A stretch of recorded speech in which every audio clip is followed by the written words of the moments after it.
मैंने आज अपने मृत पिता को सपने में देखा। आखिर वे क्या बताना चाह रहे थे? किस ओर उनका इशारा था?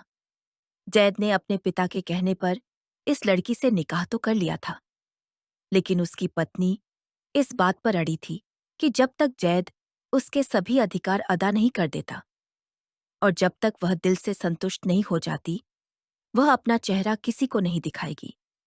धीरे धीरे जैद के लिए अपनी पत्नी का चरित्र कुछ रहस्यमय सा होता जा रहा था। उधर निकाह के तुरंत बाद उसके पिता का निधन हो गया, बिल्कुल उसी समय जब वे एक बहुत बड़े राज से पर्दा उठाने वाले थे। आखिर ऐसा क्या राज छुपा हुआ था? इन तीनों जीवनों में कौन अपराधी था और कौन निर्दोष? सुबह का सूरज अपनी पूरी आभा के साथ चमक रहा था। रोशनी आंखों में पड़ने के कारण अंततः दोपहर 12 बजे उसकी आंख खुल ही गई। उसने अपने मेहंदी से सजे हाथ रजाई से बाहर निकाले और अंगड़ाई लेते हुए उठ खड़ी हुई। वह पर्दे के पीछे जाकर कपड़े बदल रही थी कि उसी दौरान एक मध्यम उम्र का व्यक्ति नाश्ते की ट्रे लेकर कमरे में प्रवेश कर गया। उसकी नजर पर्दे के पीछे खड़ी एक परछाई पर पड़ी। वह आदमी मुस्कुरा उठा और झांकने की कोशिश करने लगा।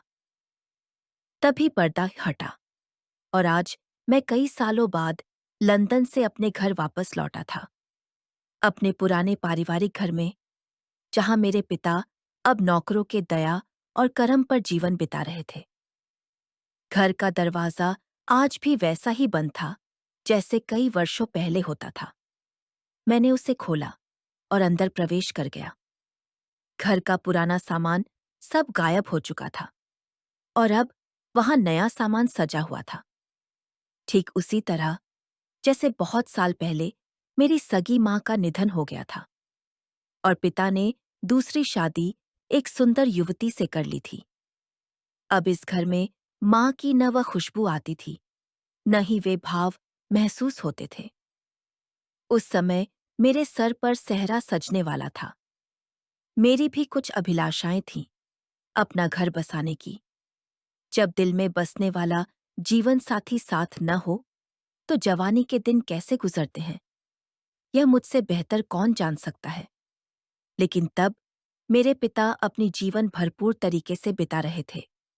उनकी पत्नी उनसे काफी कम उम्र की थी। ऐसा रिश्ता ज्यादा समय तक खुशी से चलना आसान नहीं होता। आखिर लड़कियों के भी कुछ सपने होते हैं, खासकर उस लड़की के जिसका पति इतना बड़ा बेटा रखता हो जो खुद निकाह के लायक हो। अंततः वही हुआ जिसका डर था। वह लड़की बाबा को छोड़कर चली गई। लेकिन मुझे इन सब बातों से क्या लेना देना? जैसे ही मुझे पता चला कि बाबा दोबारा निकाह करने वाले हैं, मैं तुरंत लंदन चला गया था। मुझे उनकी बीवी, यानी मेरी सौतेली माँ से कोई दिलचस्पी नहीं थी और मैं उन सब को मानसिक रूप से स्वीकार भी नहीं कर पा रहा था।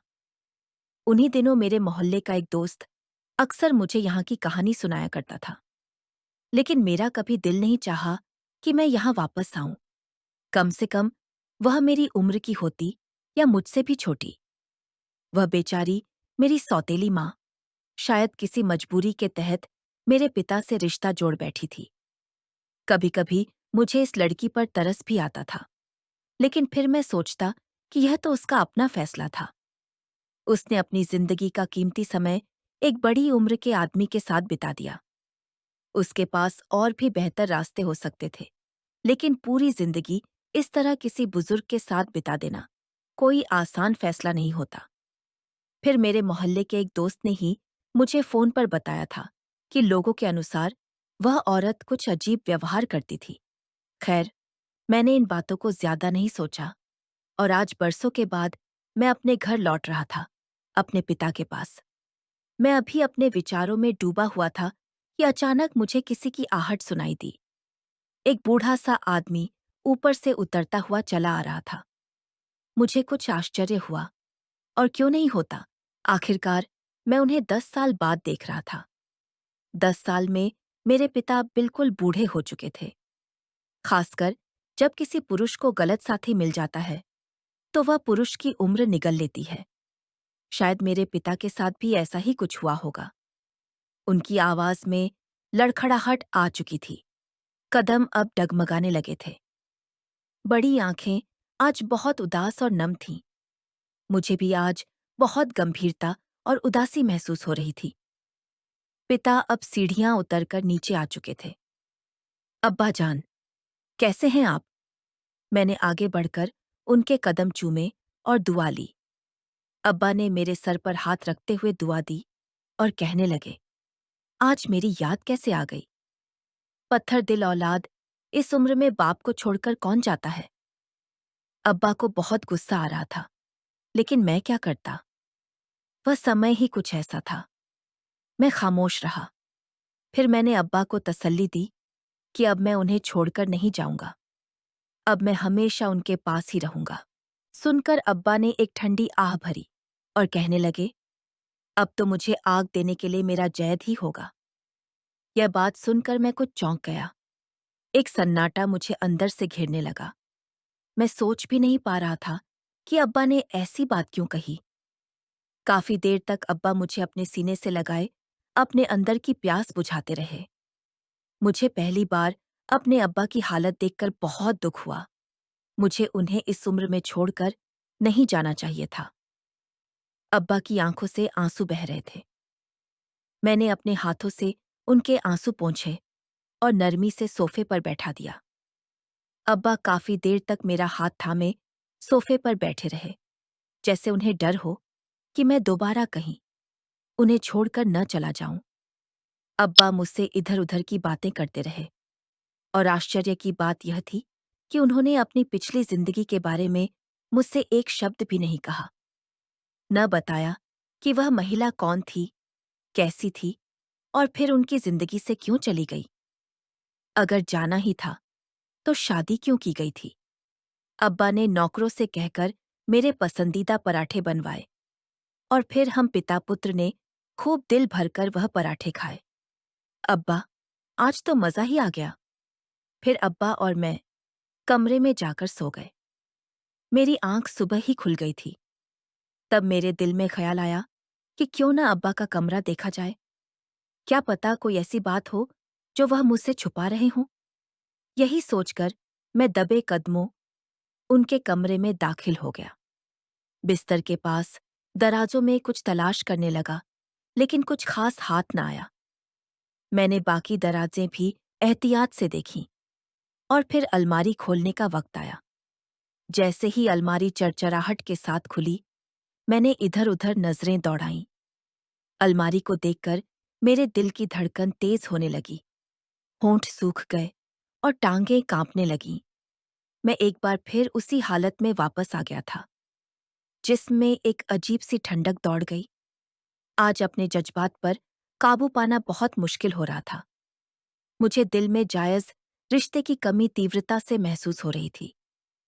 मैं एक जवान मर्द था और न जाने अपनी जिंदगी के कितने खूबसूरत साल यूं ही बर्बाद कर चुका था, बिना किसी रिश्ते, बिना किसी मकम्मल जिंदगी के। आज उन बीते हुए सालों पर सिर्फ अफसोस हो रहा था। मुझे समझ नहीं आ रहा था कि अब क्या करूं। लंदन से वापस आने के बाद जिंदगी अच्छी गुजर रही थी। मेरी उम्र 40 साल की हो चुकी थी। मेरी आंखों के सामने वह समय घूमने लगा जब मैं 23-24 साल का एक आकर्षक युवा हुआ करता था। आकर्षक तो आज भी था, लेकिन तब की बात ही कुछ और थी। दिल में नई नई उमंगें थीं, हर चीज सुंदर लगती थी। मेरी माँ तो मुझे बचपन में ही छोड़कर दुनिया से रुखसत हो गई थी। तब अब्बा ने दूसरी शादी नहीं की थी और मैं अपने अब्बा को एक अच्छा दोस्त समझता था। हम दोनों का आपस में बहुत अच्छा समय गुजरता था। इन्हीं दिनों में मैंने एक दफ्तर में नौकरी शुरू की थी। नई नई नौकरी थी, बहुत खुशी होती थी। उस समय मैं आजाद विचार वाला इंसान था, अपनी जिंदगी में मस्त रहता था। अब्बा भी बुढ़ापे के दिन सुकून से बिता रहे थे।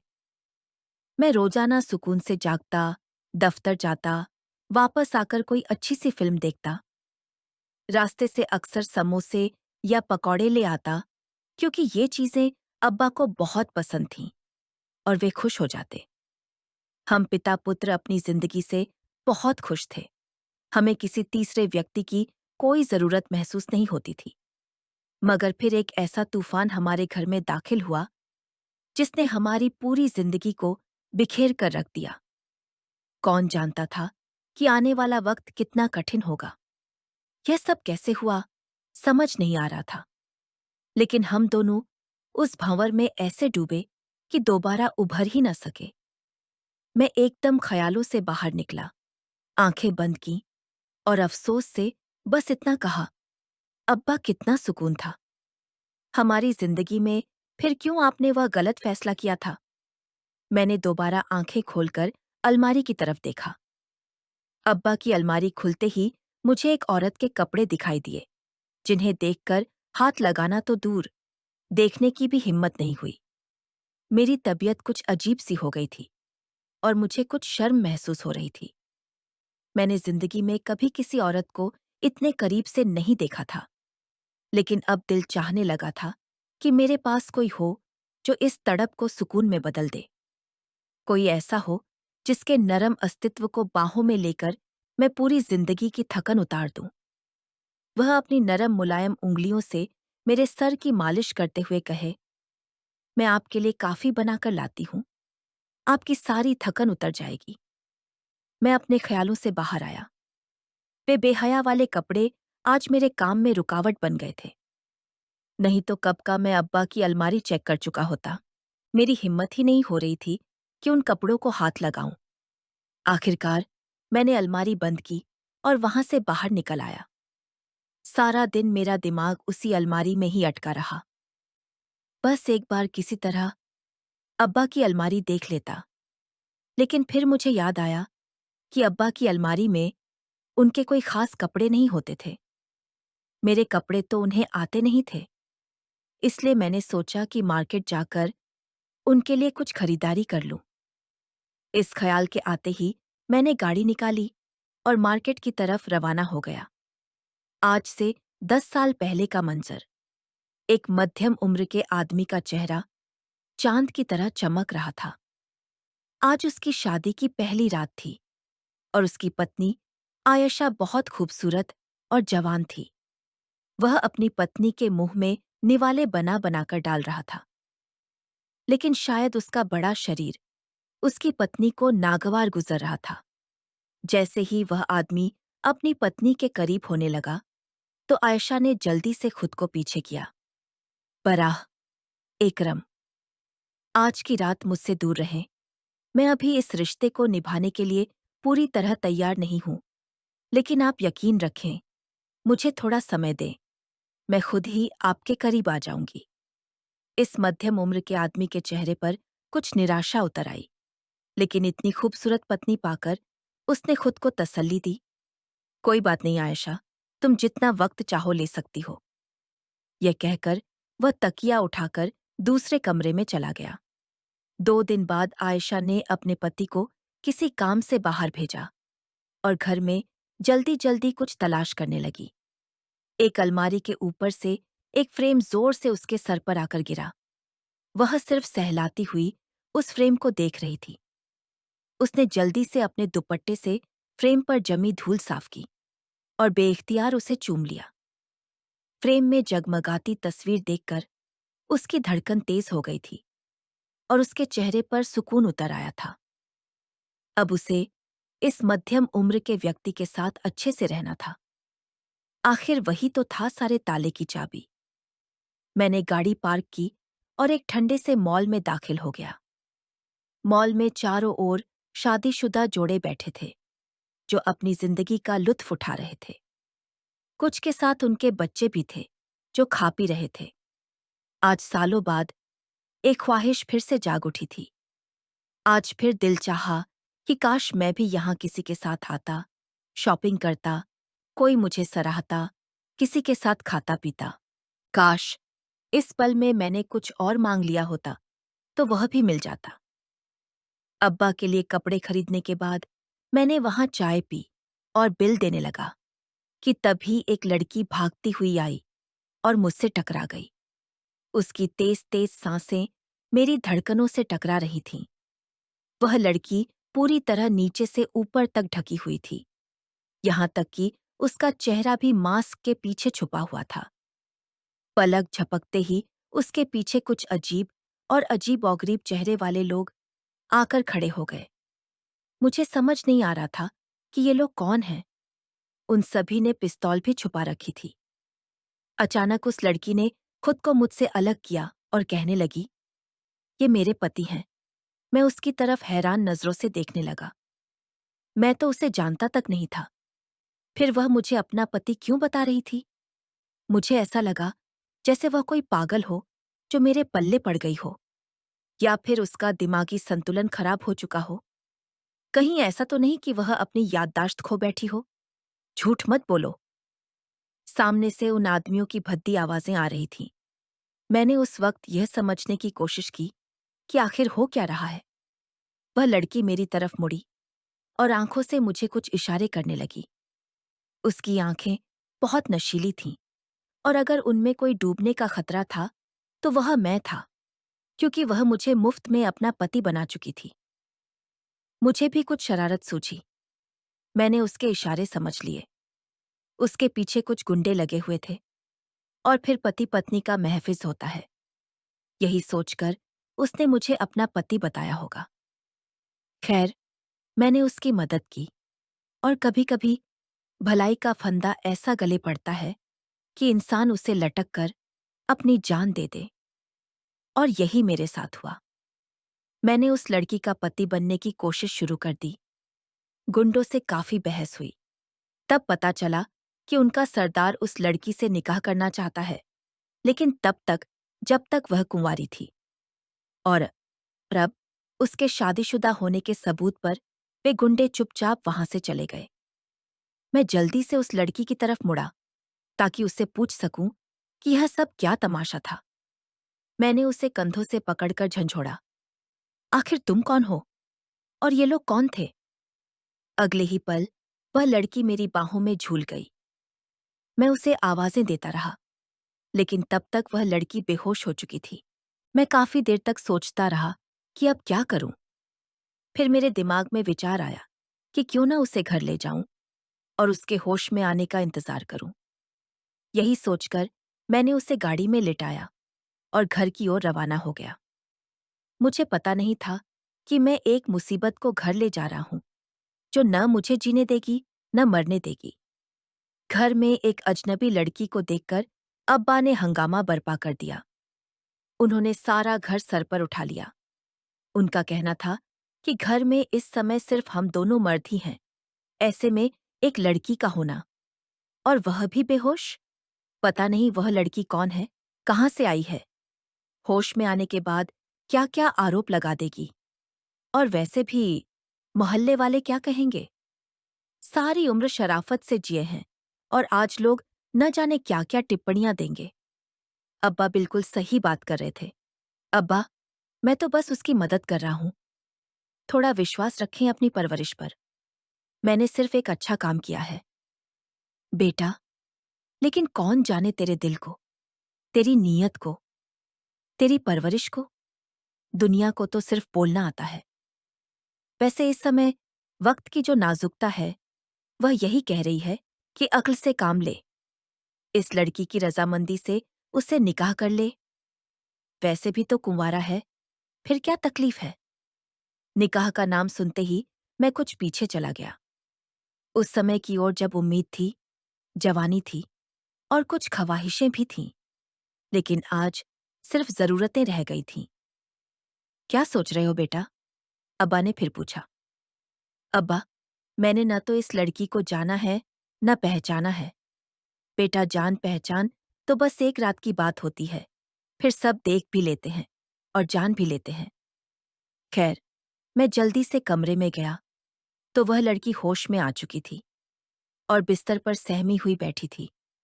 उसे होश में आते देख मैं बोला, अरे घबराओ नहीं, मैं ऐसा वैसा लड़का नहीं हूं। लेकिन मैं क्या जानूं आपको कि आप कैसे लड़के हैं या वैसे। उसकी मंद आवाज मेरे कानों में रस घोल गई। मैं धीरे से मुस्कुरा दिया। देखिए, आप आराम से बैठें। अगर किसी भी चीज की जरूरत हो तो बताएं। उसने सर हिलाकर तसल्ली दी। मैंने फिर कहा, मुझे आपसे कुछ पूछना है। कोई बात नहीं, जो कहना है कह दीजिए। क्या आप अपने घर का पता बता सकती हैं? मैं आपको वहां छोड़ आता हूं। असल में मेरा कोई घर नहीं है। उसकी बात सुनकर मेरे माथे पर बल आ गए। तुम फिर बस यूं ही अपनी जिंदगी के दिन काट रही हो। तो क्या आप मुझसे निकाह करना चाहेंगी? आपको भी सहारा मिल जाएगा और मुझे भी एक हमसफर। मेरी बात सुनकर वह चौंक उठी। उसकी नशीली आंखें और भी नम हो गईं। आपका बहुत बड़ा एहसान होगा मुझ पर, और मैं यह कर्ज कैसे उतारूंगी?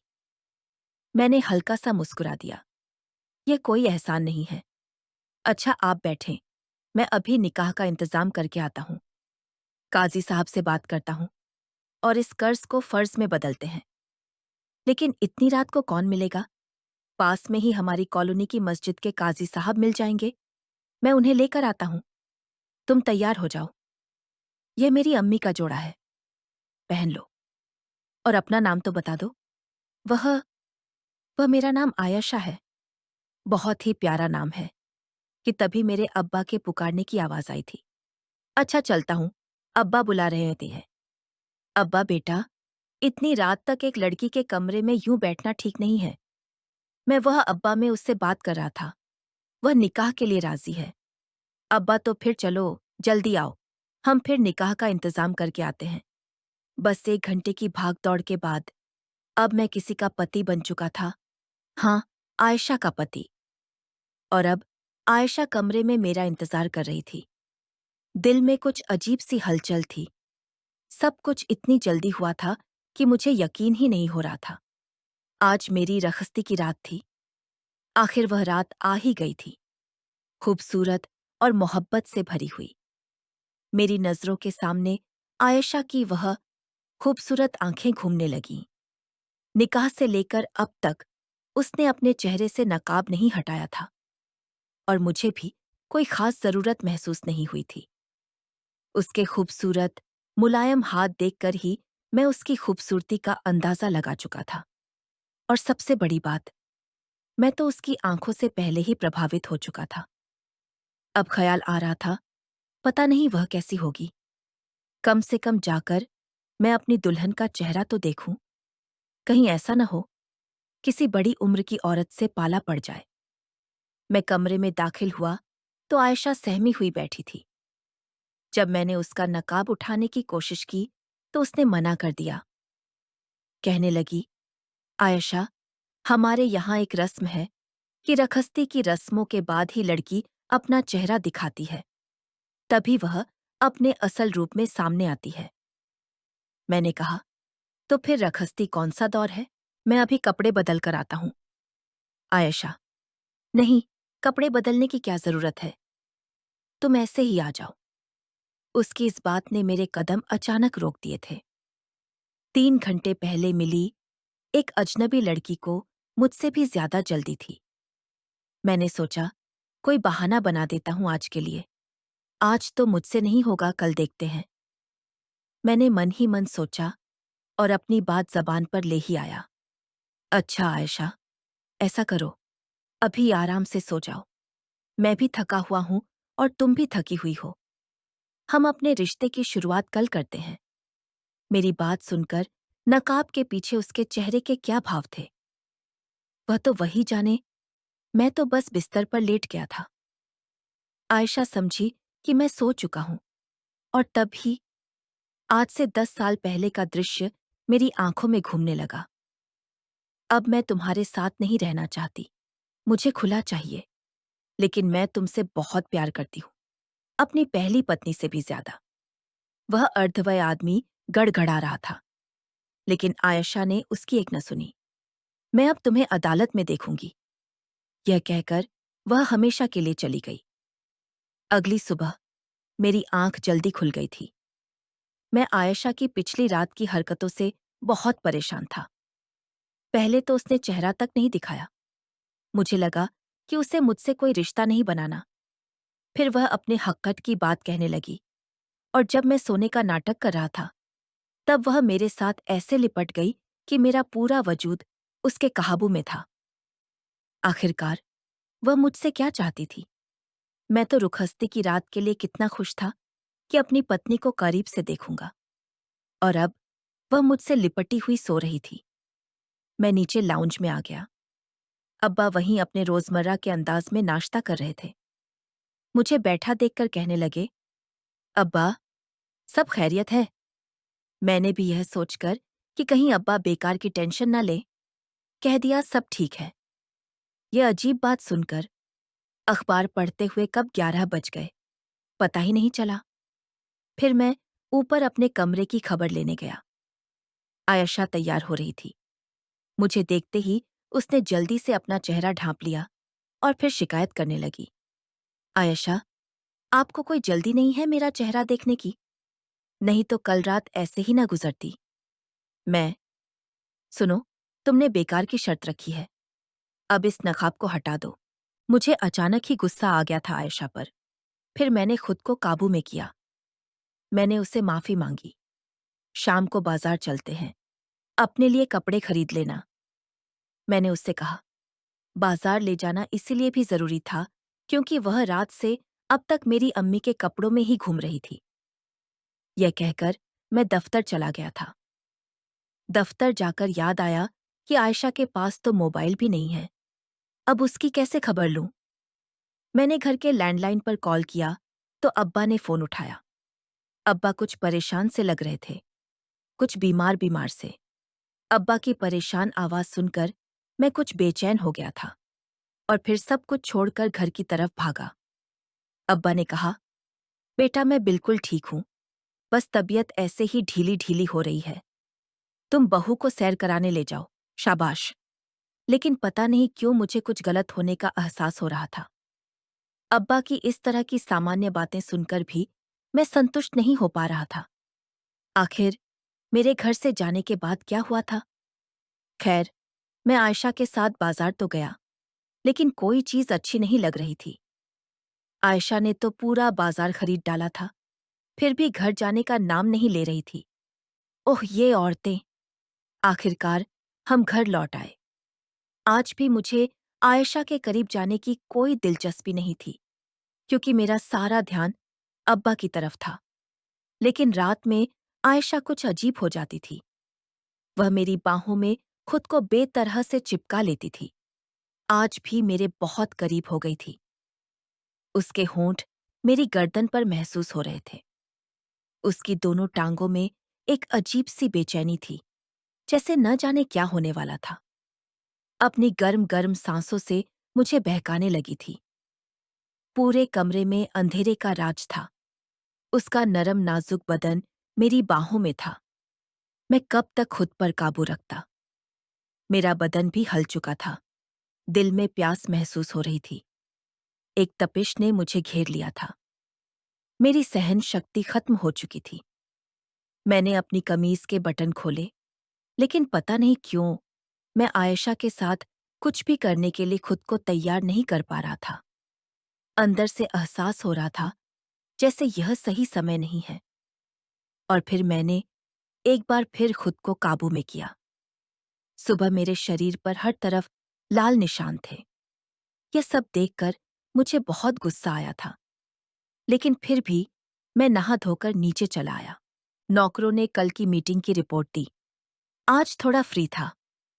अब्बा की तबीयत भी ठीक नहीं लग रही थी, इसलिए मैंने ठान लिया कि आज अब्बा को डॉक्टर के पास ले जाऊंगा। लेकिन अब्बा नहीं माने। मैंने बहुत कोशिश की, लेकिन कोई फायदा नहीं हुआ। 2-4 दिन में अब्बा की तबीयत और बिगड़ने लगी, और एक दिन मुझे दफ्तर में फोन आया कि अब्बा की तबीयत अचानक खराब हो गई है। मैं दौड़ता हुआ घर पहुंचा, लेकिन बहुत देर हो चुकी थी। अब्बा का पूरा शरीर पसीने में नहाया हुआ था। वह कुछ अटक अटक कर बोलने की कोशिश कर रहे थे। मुझे कुछ राज बताना चाहते थे। टूटी फूटी आवाज में कुछ कह रहे थे। मैंने अब्बा को अपनी बाहों में समेटा हुआ था। मैं, अब्बा, प्लीज आप खामोश रहें, प्लीज कुछ मत बोले, मैं आपको डॉक्टर के पास ले जाता हूं। मैं रो रहा था, लेकिन अब्बा ने हाथ पकड़कर मुझे रोक लिया। इशारों से कहने लगे कि उन्हें डॉक्टर के पास नहीं जाना, वह मुझे कुछ समझाने की कोशिश कर रहे थे, कुछ बताना चाहते थे, मगर शब्द होठों पर नहीं आ सके। मेरा ध्यान उनके इशारों पर नहीं था। मैं तेज रफ्तारी से गाड़ी चलाता हुआ अस्पताल पहुंचा। आपातकाल में तुरंत उन्हें दाखिल किया गया। डॉक्टर हर कोशिश कर रहे थे, मगर अब्बा पर लकवा का दर्द हमला हो चुका था। उनके अंग अब काम नहीं कर रहे थे। वह कुछ बोल भी नहीं सकते थे, सिर्फ आंखें हलचल कर रही थीं। धीरे धीरे मुझे एहसास हुआ कि आयशा किसी काम की नहीं, वह सिर्फ एक मर्द के स्पर्श पाने की चाहत लिए थी। हर रात वह मेरे करीब आती और मुझे यह सब अच्छा नहीं लगा। मुझे अपनी जल्दबाजी में की गई शादी का एहसास हुआ, और ऊपर से वह नकाब और घर की हालत। मैंने अब्बा को अस्पताल में दाखिल करवा दिया। मैं अक्सर उन्हें देखने जाता रहा। एक दिन डॉक्टर से पता चला कि उनके पेट में कुछ जहर पाए गए हैं। यह बात सुनकर मैं हक्का बक्का रह गया। इतना संयोग? लेकिन मेरी सोच तुरंत आयशा की ओर मुड़। अगर यह वही आयशा है तो उसे छोड़ना नामुमकिन था। एक दिन वह हुआ जो अल्लाह की मर्जी थी। अब्बा मुझे अकेला छोड़कर दुनिया से रुखसत हो गए। आखिर वह मुझे क्या बताना चाहते थे? पोस्टमार्टम रिपोर्ट में जहरीले जानवर के काटने का जिक्र था। यह हकीकत थी, और आश्चर्यजनक भी। मैं छत पर अकेला बैठा हुआ था, शोक मना रहा था। तभी एक शानदार और प्यारी लड़की सामने खड़ी हो गई। आयशा में हैरत से बोल उठा, तुम कौन हो? आयशा बोली, मैं वही हूँ। आज मैं तुम्हारे अंदर छिपे प्रेम को पहचानना चाहती हूँ। मैं तुम्हारी आयशा। मेरी सांस रुक गई। मैंने पूछा, पहले तुमने नकाब कैसे हटाया? आयशा ने मेरा हाथ पकड़कर कहा, मुझे नहीं पता कब तुमने मेरा अस्तित्व महसूस किया। तुम अभी अपने पिता के दुख में उलझे हुए हो। सुबह से कुछ नहीं खाया। ईमान की बातें आयशा की कोमल आवाज में आ रही थीं, और मेरी आंखों में आशा की धूल चमक रही थी।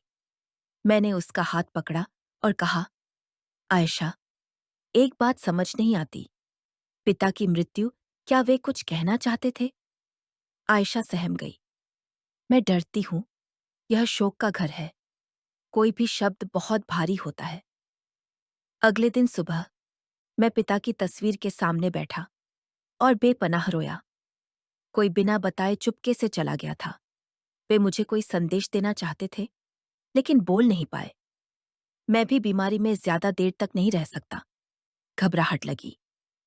सवालों के बोझ ने मुझे घेर रखा था। वह जहरीला जानवर कौन था? वह खुद क्यों नहीं काट सका?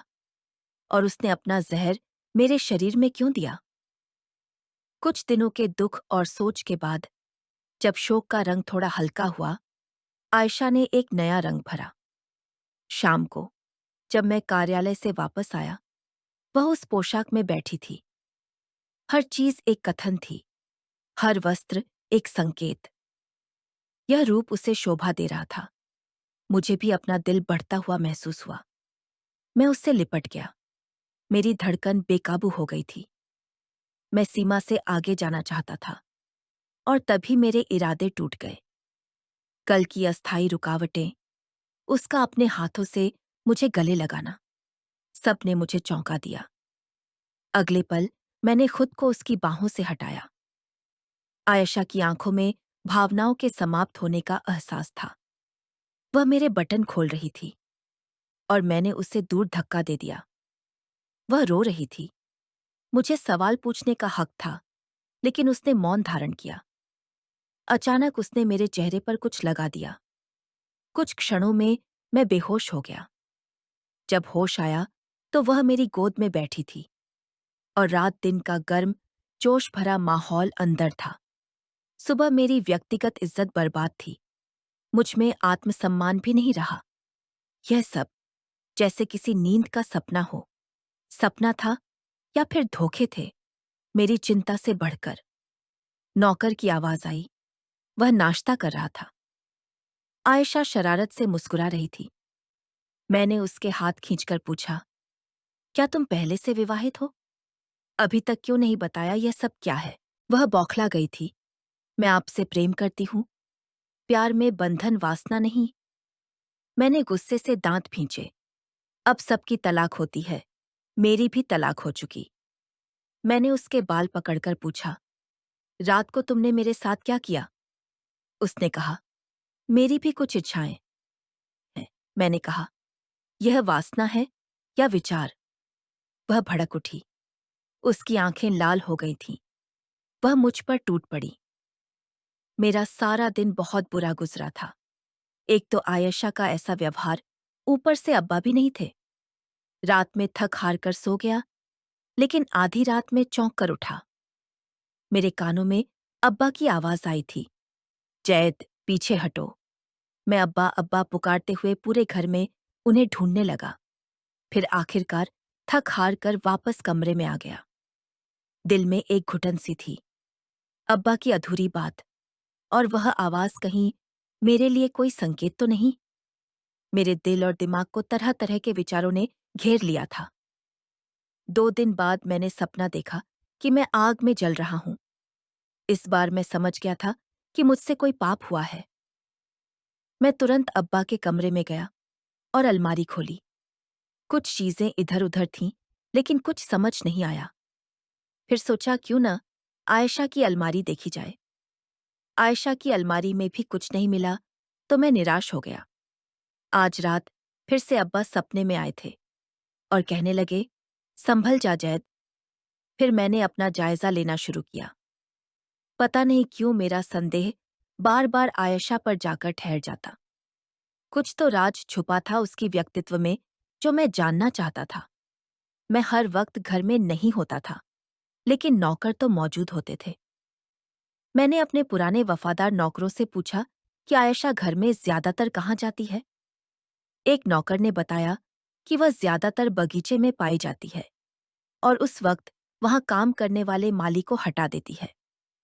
उसके हाथों में कुछ सामान होता है और वह अपना गुप्त सामान एक क्यारी में छुपा देती है। आयशा के घर में होते हुए यह सब करना बहुत मुश्किल था। मैंने बहुत सोचा, फिर उसे एक धार्मिक स्थान पर ले जाकर वहीं छोड़ आया। आयशा साथ आने की जिद कर रही थी, लेकिन मैं भी बातों में माहिर था। घर आते ही मैंने सारी क्यारियों की खोदाई शुरू कर दी। आयशा के पास आखिर क्या सामान हो सकता था? वह तो इस घर में बिल्कुल खाली हाथ आई थी। उसका चरित्र काफी संदिग्ध लग रहा था। वह मेरे बारे में बहुत कुछ जानती थी, लेकिन मैं तो उससे अनजान था। एक क्यारी को खोदने पर कुछ धातु की आवाज आई। उत्सुकता में आकर मैंने जल्दी से खोदा तो एक स्टील का डिब्बा निकला, लेकिन उस पर ताला लगा हुआ था। मैं उसे अंदर ले गया और ताला तोड़ दिया। उसमें कुछ कागजात थे। खोलने पर पता चला वे तो शादी के कागजात थे, आज से 11 साल पुराने। यह देखकर मैं हैरान हो गया। अदालत से रजिस्टर्ड पेपर किसी आयशा और यूसुफ के नाम के थे। यूसुफ? यह तो मेरे अब्बा का नाम था। लेकिन कागजात को देखकर मैं हैरान रह गया। ठीक है, अब्बा ने दूसरी शादी की थी, अदालत में निकाह किया था, और ये भी अदालत के पेपर थे। लेकिन आयशा ने आखिर उन्हें क्यों छुपाया था? क्या मकसद था उसका? वह तो बिल्कुल खाली हाथ आई थी इस घर में। क्या उसके आने का कोई मकसद था? कहीं अब्बा की मौत में उसका हाथ तो नहीं? मेरा दिमाग दर्द से फटने लगा। मैंने इस बारे में आयशा से बात नहीं की। इन सारे सवालों के जवाब उस दिन मिले जब अब्बा के दोस्त अचानक उनकी वफात की खबर सुनकर हमारे घर आ गए।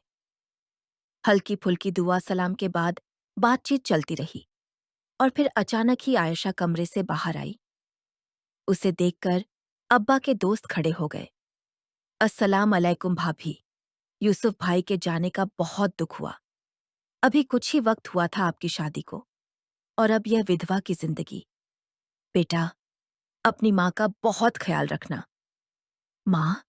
यह बात सुनकर मैं सदमे में आ गया और आयशा का चेहरा भी सफेद पड़ गया। वह बहुत ज्यादा घबरा गई थी। उसकी हालत देखकर मैं समझ गया कि सारा कसूर उसी का था। लेकिन फिर भी मेरी गैरत ने यह सब बर्दाश्त नहीं किया और मैं आखिरकार बोल ही पड़ा। अंकल, आप होश में तो हैं? यह मेरी बीवी है, आयशा। नहीं बेटा, ये तुम्हारे अब्बा यूसुफ की बीवी है। तुम्हारा बाप क्या मरा, तुम तो होश खो बैठे। ठीक है, भाभी जवान है, कम उम्र है, लेकिन इसका मतलब ये नहीं कि तुम अपने अब्बा की अमानत में खयानत करोगे। बदतमीज इंसान। और कितना गिरोगे? भले सौतेली है, लेकिन यह तुम्हारी माँ है। यह सब सुनकर मेरी बर्दाश्त की हद खत्म हो गई। ऐसा लगा जैसे पूरे घर की छत मेरे सर पर आ गिरी हो। मैं फटी फटी आंखों से कभी आयशा को देखता, कभी सामने बैठे अब्बा के दोस्त को। सब कुछ मेरी आंखों के सामने स्पष्ट हो रहा था। मैंने कितना बड़ा धोखा खाया था। किसी की भी गलती नहीं थी। गलती तो मेरी थी कि मैंने इतनी जल्दबाजी में यह फैसला लिया।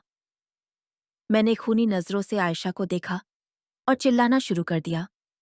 मैं नहीं गिरा हुआ हूं, यह गिरी हुई है। इसने अब्बा से तलाक लेकर आज मुझसे निकाह कर लिया। बेहया औरत। दुख से मेरी आंखें भर आई थीं। अंकल हैरान खड़े थे। अब मुझसे इस औरत का वजूद 1 मिनट भी बर्दाश्त नहीं था। अब मुझे समझ आ गया कि अब्बा क्या बताना चाहते थे और किसने उन्हें बेरहमी से मार डाला। मेरी बात सुनो, मुझे कुछ नहीं पता था। मैंने अपने पहले पति को नहीं पहचाना था। आप खुद बताइए, वे इतने बड़े हो गए थे, मैं उन्हें कैसे पहचान पाती? मुझे नहीं पता था कि वे मेरे पहले पति थे, जिनसे मेरी 11 साल पहले शादी हुई थी। हाँ, मेरा उनसे तलाक हो गया था, लेकिन मुझे यह नहीं पता था कि वे आपके पिता थे। मुझे माफ कर दो, मुझे कुछ नहीं पता था। अब मैंने कभी सोचा नहीं था कि उसका राज इस तरह खुल जाएगा और वह एक दिन खुद सामने आकर खड़ी हो जाएगी। खैर, उसने बहुत मेहनत की थी, लेकिन अब उसके हाथ में कुछ नहीं बचा था सिवाय पछतावे के। जब तक अब्बा जीवित थे, उसने अपना चेहरा नहीं दिखाया और जैसे ही अब्बा मरे, अगले ही दिन बिना नकाब के मेरे सामने आ गई थी। मैं टूट चुका था, अपने अस्तित्व के टुकड़े समेट रहा था कि तभी अंकल ने पुलिस बुलाई और आयशा को गिरफ्तार करवा दिया। यह सब इतनी जल्दी हुआ कि कुछ समझ नहीं आ रहा था। कुछ पल बीते और मेरा कांच का महल टूट चुका था। जीवन और भी बिगड़ चुकी थी। सही कहते हैं बुजुर्ग, जब निकाह करो तो सारी जांच पड़ताल करो, परिवार देखो और फिर फैसला करो। आयशा से जब अदालत में सच्चाई निकलवाई गई तो मैं हैरान रह गया। उसने अपना सारा गुनाह कबूल कर लिया कि कैसे उसने हवेली के लिए अब्बा से निकाह किया। फिर एक दिन उसे मेरी तस्वीर मिली और वह मुझे पसंद करने लगी। मेरी तस्वीर देखते ही मुझ पर मोहित हो गई और उसने उसी वक्त सोच लिया कि वह अब्बा से छुटकारा पाकर मुझसे निकाह करेगी। उसने कैसे अपने पिता को छोड़ दिया। उसे पता था कि वह घर से जाएगी तभी मैं कभी न कभी घर वापस जरूर आऊंगा। गुंडों का ड्रामा, निकाह की नई रस्में, उसके बाद चेहरा न दिखाने की रस्म में इतना बेगैरत नहीं था कि अपने पिता की छोड़ी हुई औरत से निकाह करता और उसके साथ अपनी जिंदगी बिताता। मैंने उसी समय आयशा को तलाक दे दिया। वह रोती रही, गिड़गिड़ाती रही, लेकिन मैंने उस पर रहम नहीं किया और आज मैं अकेली जिंदगी बिता रहा हूं। किसी औरत पर भरोसा करने का हौसला ही नहीं बचा और शायद ऐसे ही अब अकेले ही जिंदगी बसर हो जाएगी। दोस्तों, आज की हमारी कहानी कैसी लगी? जरूर बताइए। पसंद आई हो तो लाइक कीजिए और रोज नई कहानी सुनने के लिए हमारे चैनल को सब्सक्राइब कीजिए। मिलते हैं एक नई कहानी के साथ।